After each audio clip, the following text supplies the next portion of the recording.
안녕하세요. 여러분이 주인공인 인생 여주인의 주인장 힐즈입니다. 오늘의 여주인 시작하겠습니다. 드라마 스카이캐슬이 성공리에 막을 내렸었죠. 자신의 자식들을 국내 최고 위치의 부류들과 살 수 있도록 고군분투하는 부모들의 모습이 인상 깊었던 드라마였지만 매우 재미있었던 중 한편으로는 썩 기분이 좋은 건 아니었습니다. 국중 드라마의 극성인 부모들이 자식들에게 원했던 직업 중 하나는 의사였는데 의사야말로 우리 시대의 명예와 부를 가져다주는 직업이 아닐 수 없죠. 그러니 드라마가 아닌 현실에서도 의사가 되기 위해 노력하는 것일 겁니다. 스카이캐슬을 얻을 수 있기 때문이죠. 여기 그렇게 힘들게 얻을 수 있는 직업을 가진 사람이 있습니다.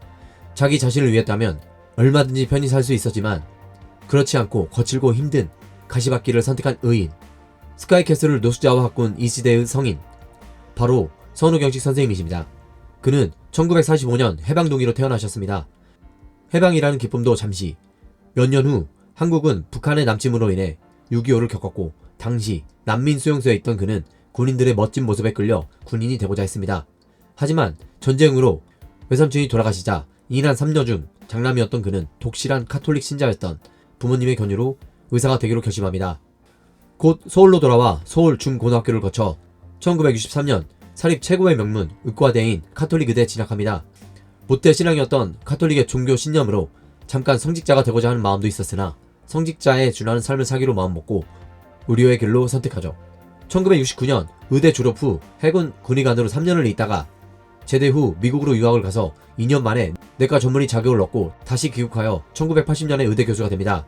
그는 외모도 출중했지만 1970년대 당시 가기 힘든 유학을 가서 얻은 스펙이었기에 한국의 여느 의사들보다 뛰어난 능력을 가졌음에 의심할 수 없었습니다. 이러한 자신의 뛰어난 외모와 능력에도 그는 홀 어머니를 모시며 평생을 독신으로 살아갑니다. 이러한 사실은 그가 일반인과는 다른 높은 철학적 종교적 신념을 바탕으로 무료봉사의 길을 간 것으로 여겨집니다. 1982년 의대 교수로서 남부르지 않게 살아가던 때 그는 강원도 정선의 성 프란치스코 의원에서 봉사를 시작으로 신림동 쪽방촌 사랑의 집에서 의료봉사를 이어갑니다. 잠시 서울 내 한 병원의 내과 과장으로 돌아오지만 1년 만에 다시 무료봉사의 길로 들어가게 되었고 그해 1987년부터 2008년 그가 위암으로 고생하며 뇌출혈로 운명하기까지 그의 의사생활 반평생을 노숙자와 소외 이웃에게 바치게 됩니다. 그의 무료진료 봉사활동은 생각보다 쉽지 않았습니다.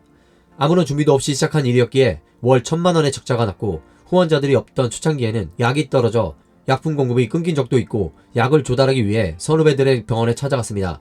상태가 심각한 환자들이 오면 동창들이 운영하는 병원으로 염치불구하고 보내기도 하고 심지어는 아픈 노숙자와 같이 대학병원 복도에 앉아 입원을 요구하기까지 했습니다.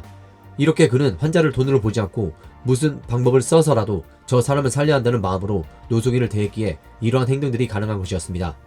이러한 노력에도 노숙자들이 알코올 중독자라도 되면 병원에서 행패를 부리기도 했지만 그는 이러한 사람들을 관심을 더 줘야 하는 아이로 보고 보듬어줬다고 합니다.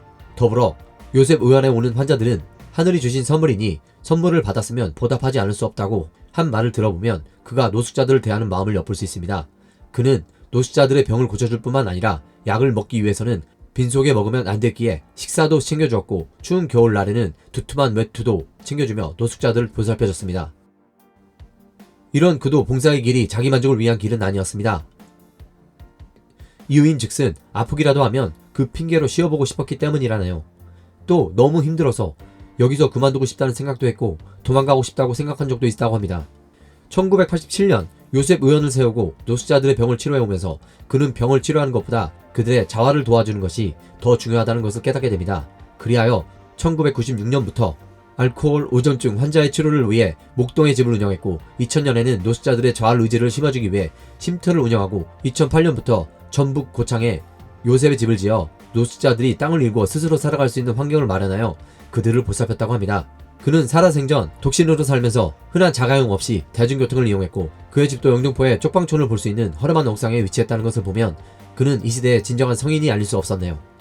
대기업에서 병원을 지어주겠다는 제안도 노숙자들이 불편해할 거라는 생각에 거절했다는 선우경식. 살아생전 42만 명의 어려운 이웃을 치료한 그는 손정우 의료인이 받을 수 있는 최고의 훈장인 국민훈장 동배장을 받았습니다. 우리는 그분의 마음을 간직하고 살아가면서 진정한 성공이 무엇인지를 생각해 봐야 할 것입니다. 힘들어도 쫄지 맙시다. 여러분 사랑합니다.